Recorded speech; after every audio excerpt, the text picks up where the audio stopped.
If you sell invisible technologies, you have to be very good at communication and marketing. So very early on, we decided to build the ingredient brand of Polygiene.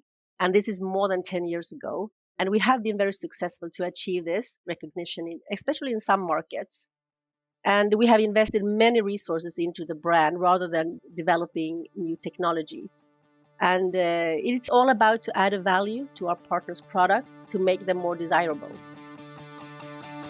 Welcome to HeroInside the Ingredient Branding Podcast with Tomas Vučurović. In each episode, Tomas will draw from his vast experience as the go-to global ingredient branding expert and will discuss this subject with visionaries and pioneers in the field. How do you go from the zero position as a supplier of a new ingredient to the hero position in demand around the world? Let's find out.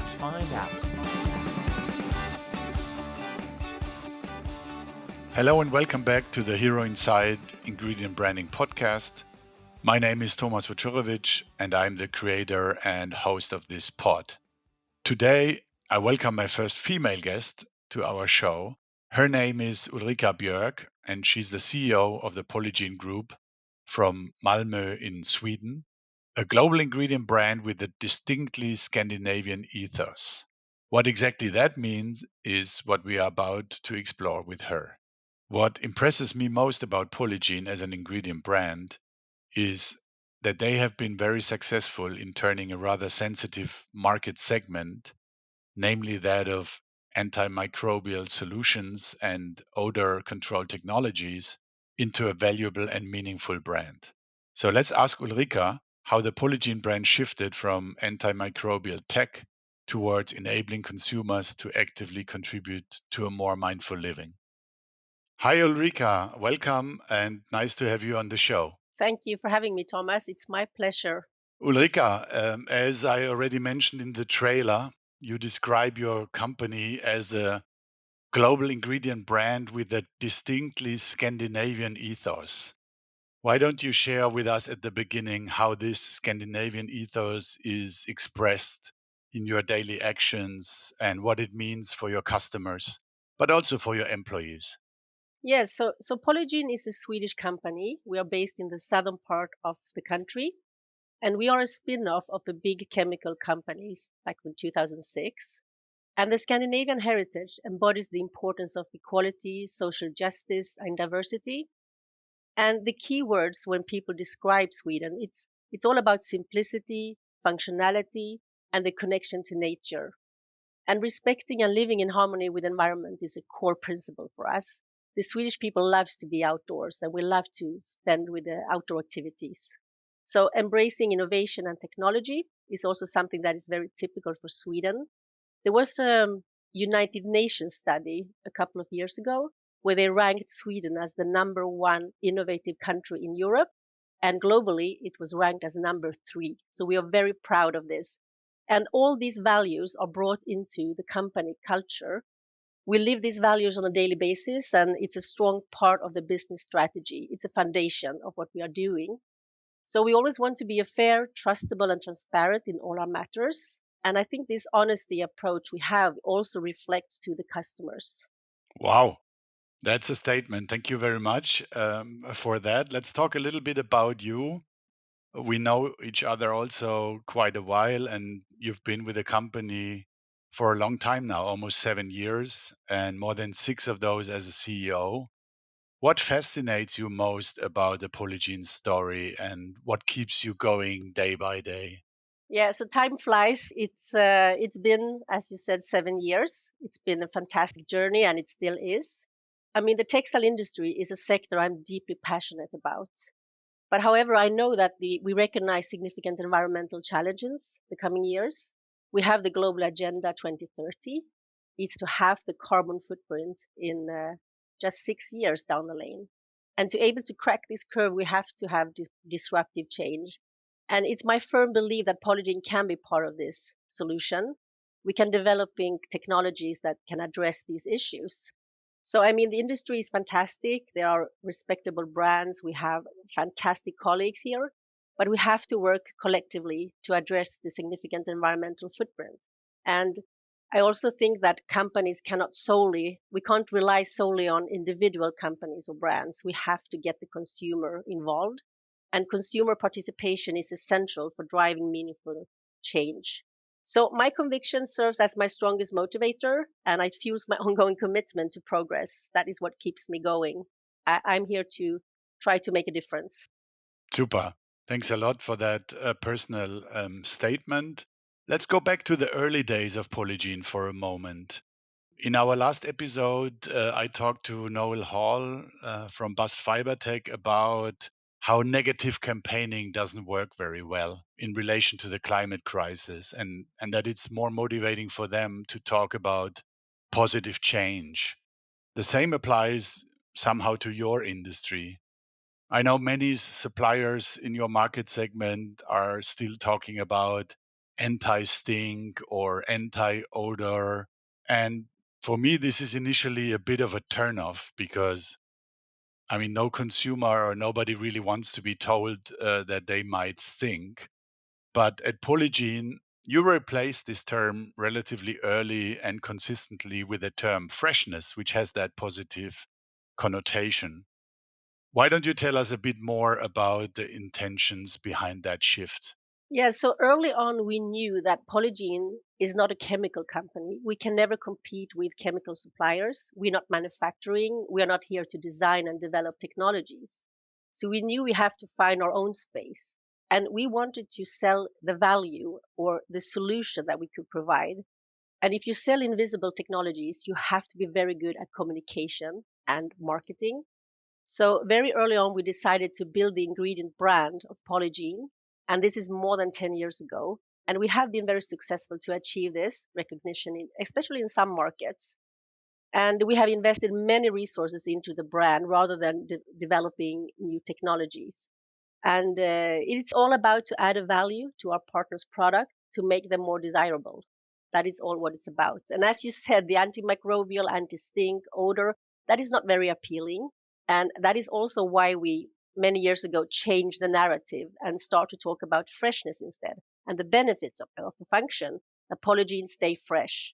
And if you compare this to the second-hand market, that is everybody is talking about the second-hand market today.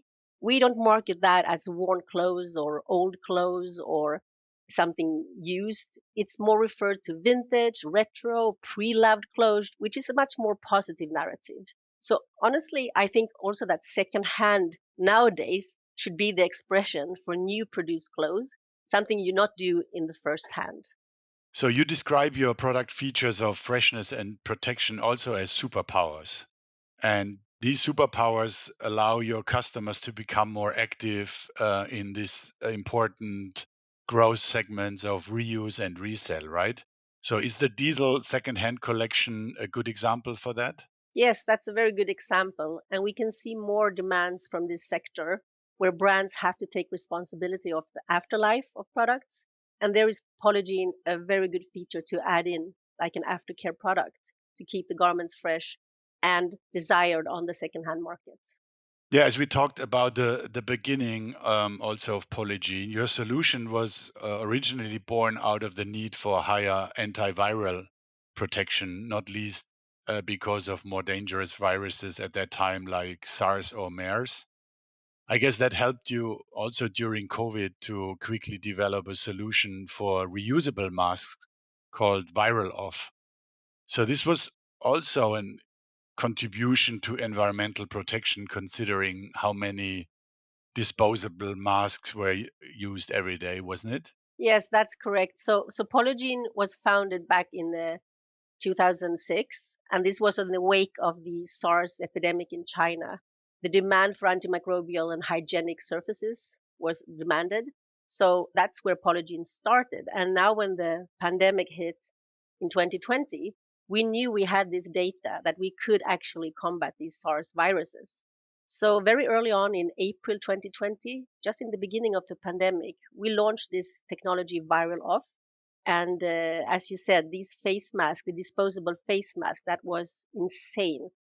I mean, in the beginning, in the early pandemic, I think it was 129 billion disposable masks used every month. And you can just imagine where these masks end up. So I think the contribution to be able to treat fabric masks to an alternative or a complementary to these disposable masks was a very good move. Good. Let's move back to the strategy of your brand and this shift from more a product solution towards a brand. And we talked about that concept of freshness, which was taking the product feature into the benefit. But then we also wanted to go one step further. And in 2021, we developed together your brand positioning of a mindful living. So that was another huge step forward from the feature benefit level towards a clear value proposition that would also include the consumers. So, what does that mean to you personally? And how does that concept of a mindful living affects your brand's behavior today? Yes, so just the background, we acquired the company Admaster back in 2020. It's a UK-based company who's focused on hygienic hard surfaces and non-textile products. So what we have to do then is to find a common vision of the companies to fit under the umbrella of the Polygiene Group. And we knew very early that we want to be a purpose-driven brand.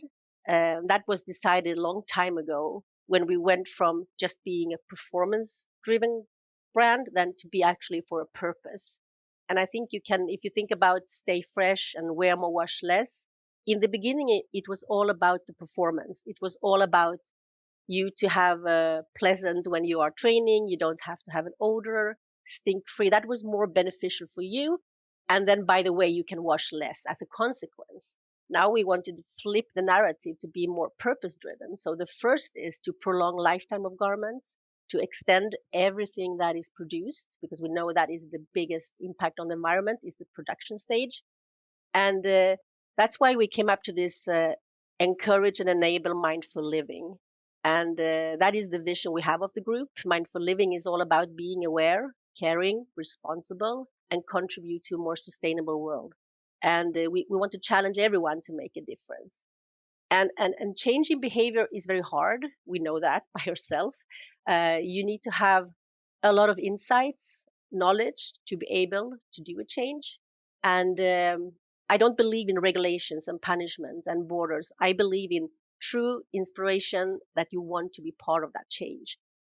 And if I just go to myself, I mean, before I started at Polygiene, I didn't know a lot about these things. I didn't know about the impact the textile industry has on the environment. So I was a big spender. I was shopping. I went to buy new clothes every time there was a new event or a party. You always wanted something new.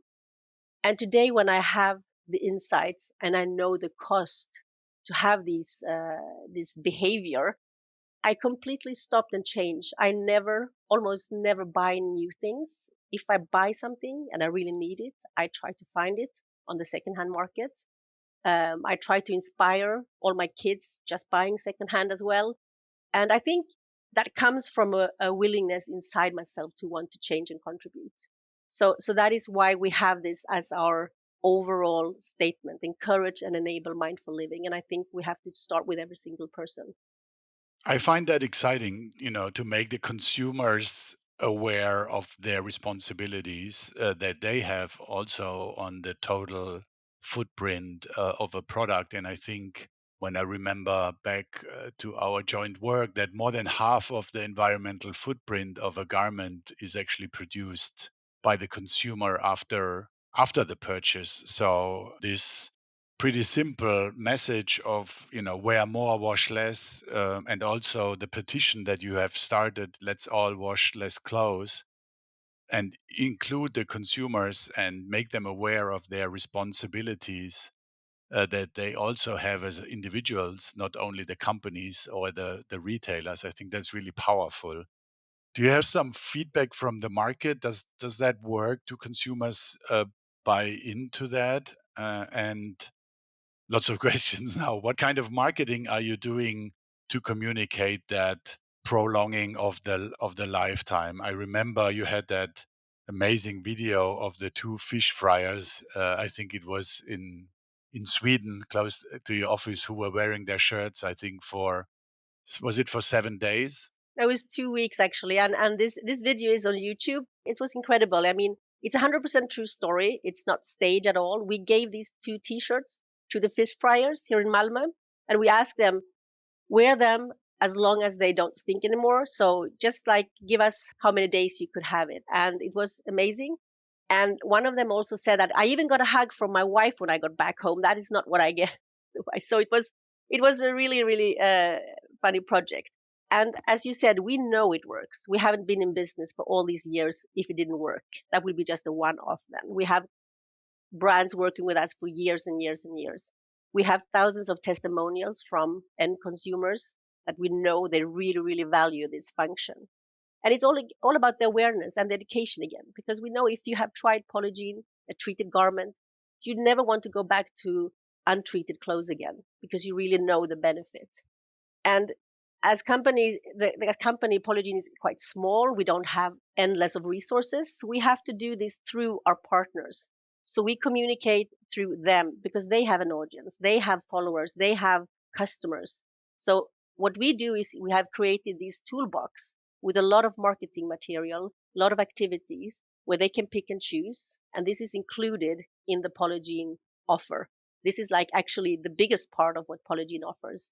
The chemical is just there as an enabler, but then the biggest part is after the treatment. It's when we help the brands to communicate, to sell through, to actually give them the tools to be able to sell this. And that is how we do it. And we have a brand marketeer in every region who works very close to the brands.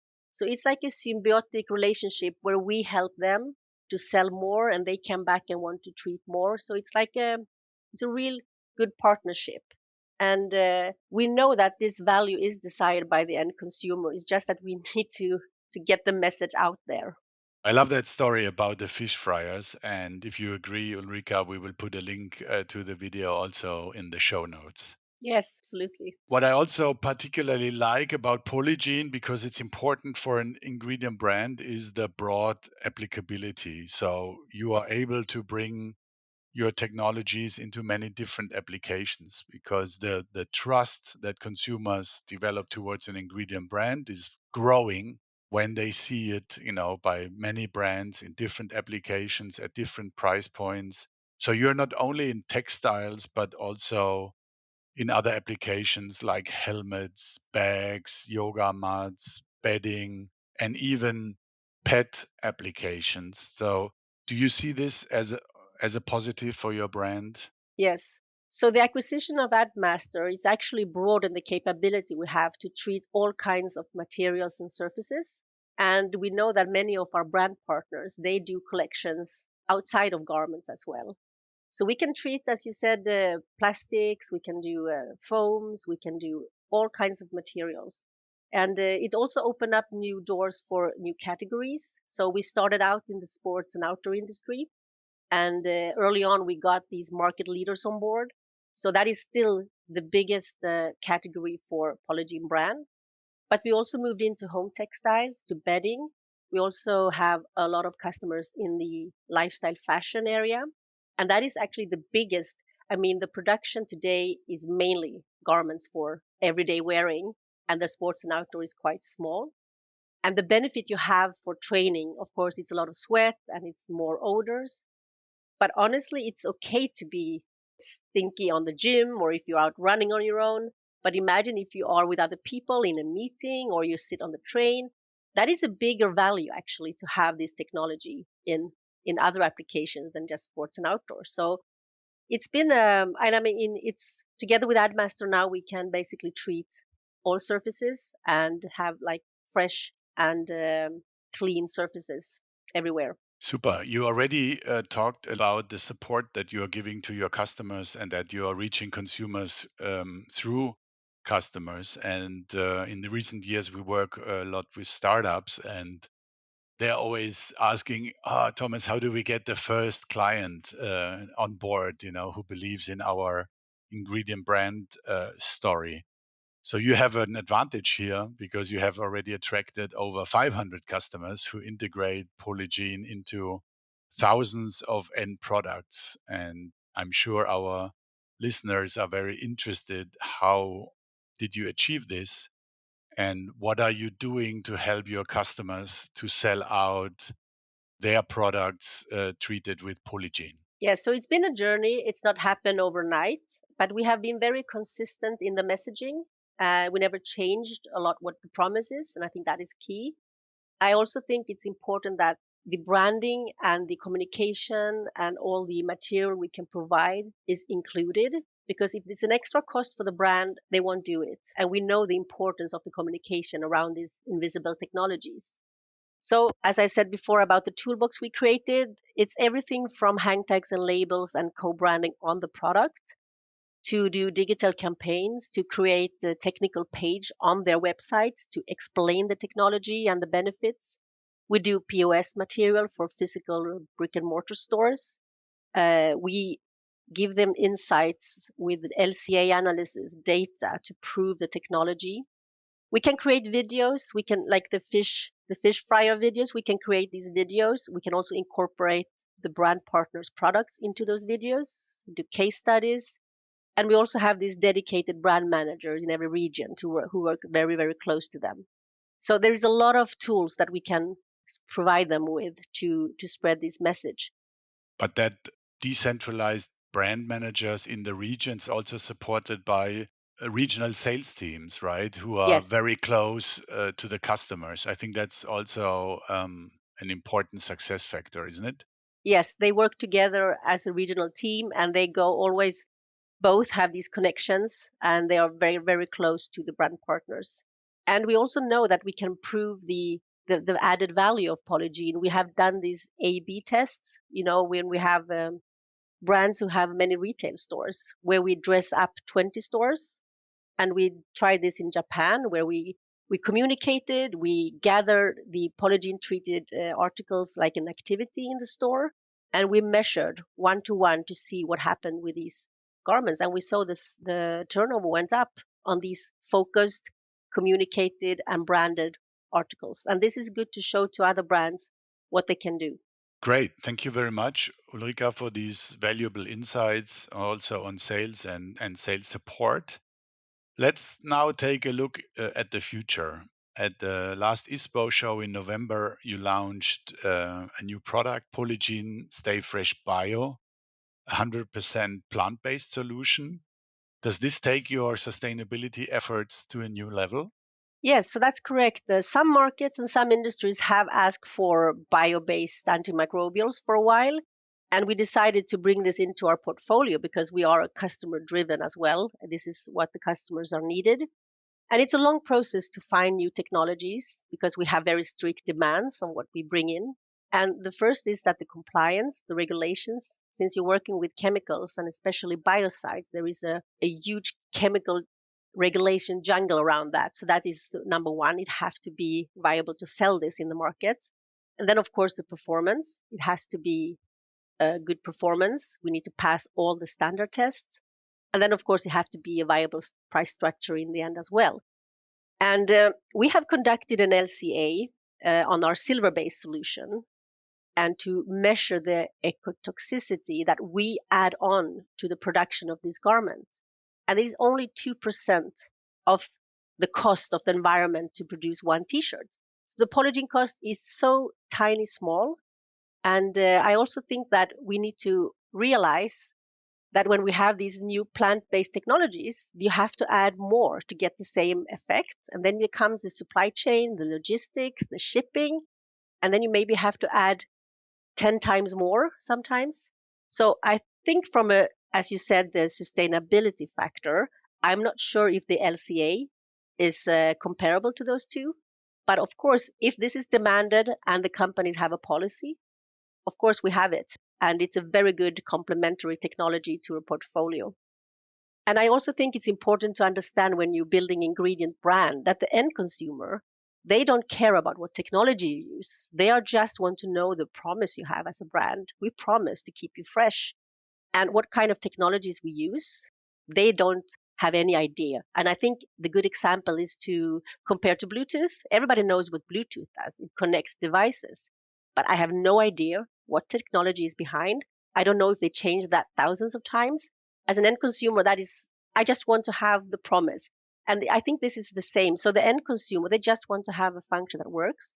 And then it's up to the brand and us to decide which is the best technology for this application and for what region and for what do you want to achieve. So I think that is important also to know when we talk a lot about technologies on hang tags. The people have problem to remember the brand of Polygiene and don't care so much about what we put inside. And I think that's also something to remember sometimes. Well, that was a lot of great content for an ingredient brand masterclass. I think lots of valuable points that you made. Funny you mentioned Bluetooth. It's also a Swedish brand. And I totally agree that many, I would say, branded ingredients are too much bounded to the material that they produce and are not open enough to offer various materials in order to fulfill the same brand promise. And I think that's a very important point that you made here. But you didn't stop by offering that. In addition, you also started to address another major issue in the industry, which is the issue of microshedding. So this also seems to be a valuable extension from a brand perspective. What is your strategic approach here? Yeah, so this is something we started to investigate before COVID, and then we made a pause because of COVID took all the attention. And now after post-COVID, we start to investigate again because this is a two-side thing. There is one that address the microfiber shedding that the brands are very interested in. And for the end consumer, the benefit might not be, first of all, oh, I want to reduce microfiber, because if that is what you want, you will stop to buy garments, especially new garments. But for the end consumer, it's about anti-pilling. So we know that this technology who keep the fibers to the fabric also have a benefit of making the t-shirt looks more fresh. There is no pilling. That is the benefit for the end consumer. So this is completely in line about extending lifetime of garments to give the consumer a benefit, to create a pull for this. And we also address the microfiber shedding in the same time. And we launched the Open Innovation Project at ISPO last year, and there were big interest. And now we found 6 exclusive chosen partners to continue developing this. We have some initial good test results, but we have to do much more. And that is the phase 1 of the project where we are now. We just treated fabrics in South America, and we're waiting for the test results. And this is an ongoing process, but hopefully, maybe in the end of the year, we could have a commercial product. But it depends on how the test goes. But of course, there is a huge interest for these kind of technologies. Imagine if we could reduce the shedding of 50%, 60, 70% on each wash. And especially in the beginning, when the garment is new, the shedding is more. And I think this is very interesting. And we also collaborate with the academia on this because we need the research they provide. And we also work with other NGOs on this project. So I do believe in collaboration. It's also part of the sustainable goals, number 17, to work together for a bigger cause. So we welcome to do this collaboratively together with others. So yes, it's very, very, very exciting, this project. So that definitely supports your brand promise of creating a more mindful living if consumers can also contribute to less micro shedding while having better looking or longer good looking garments. Ulrika, thanks. It was, as always, a great conversation with you. I really admire your passion and your conviction to do whatever it takes to empower, inspire, and connect people to live that more meaningful lives. So we're coming to the end of our podcast, and I have a little ritual here with my guest. So first, I want to know if you have, despite you have all this experience now in ingredient branding, a specific question or challenge that you have encountered during your process that you would like to discuss. I think the biggest challenge for us, as I've been talking about now, it is to get out there, to create the awareness, because these good ideas, there's so many good disruptive ideas, but they never enter a scalable position where you can actually get it accessible for customers and that people can afford it. We have seen that recently. It's hard. And that is the biggest challenge, I think. How can we get that mindful consciousness in everyday people. I think that is the biggest challenge we have. And as I said, we do it through our brands, but I think it gets too slow. So yeah, I don't know how to how to address this more than what we do through our brand partners.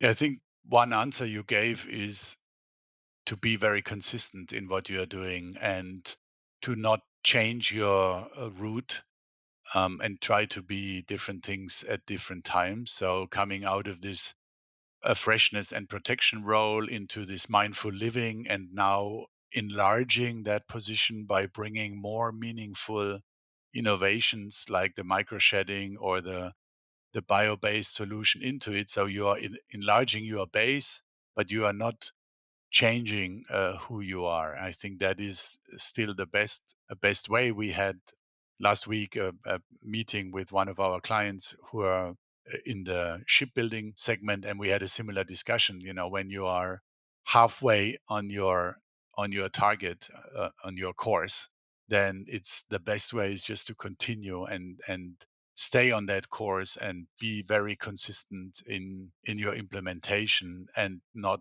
trying to change your course all the time. And I think you've done a good job here also by integrating these new technologies into the same brand and into the same brand promise. So I believe that's a good path.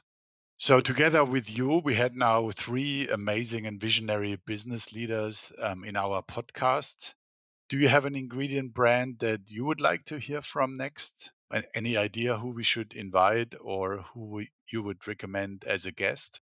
Yes, I once met a Swedish company at an event for ingredients brands, and they are in our industry.